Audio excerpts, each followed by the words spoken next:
Hey guys, this is the professor. This afternoon I'm sharpening up my hatchet here, and I thought I'd tell you a little story about that.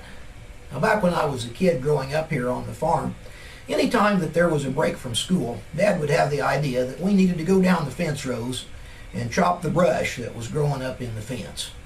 Now, there were two rules about chopping the brush out of the fence. Rule number one, be sure to cut off every sprout below ground level.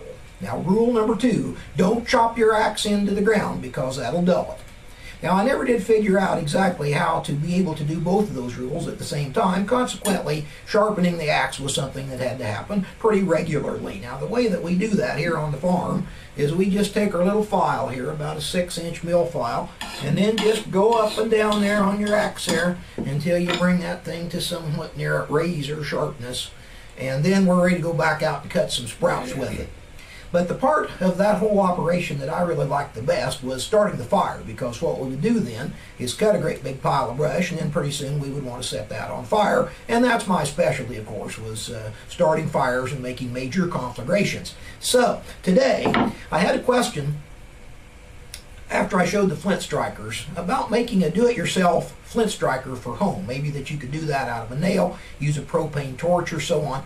And so the thought occurred then that maybe what you guys would like to see here is a do-it-yourself flint striker that requires very little forging and consequently very little time to get to work. And here it is. It's simply the file that you might use to sharpen your hatchet.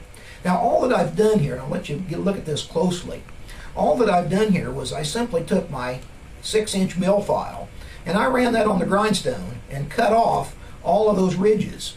And so this side of the file is smooth, as smooth as I could get it. Because really that's what you want on your flint striker, is a smooth steel surface that you can scrape off bits of that steel onto your char cloth. Now, when you use a file as your striker, you have less control of where the sparks go than with a more traditional type of striker. And so in order to counter that problem, what I've done today is to start with a bigger piece of char cloth.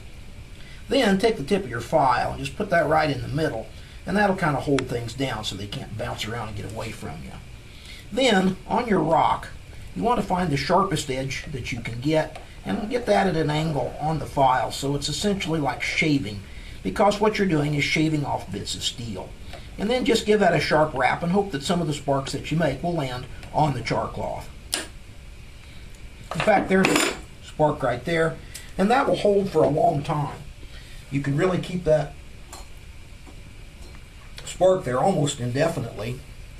What you need to do then is to take up your tinder bundle, which is jute twine all shredded out, bundle that up, get that inside there.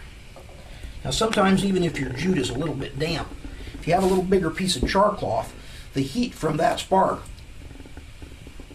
will dry that jute out, so you don't have such an amount of humidity in there, and that will help you so it doesn't take as much blowing. And so now we'll go ahead and blow this into flame.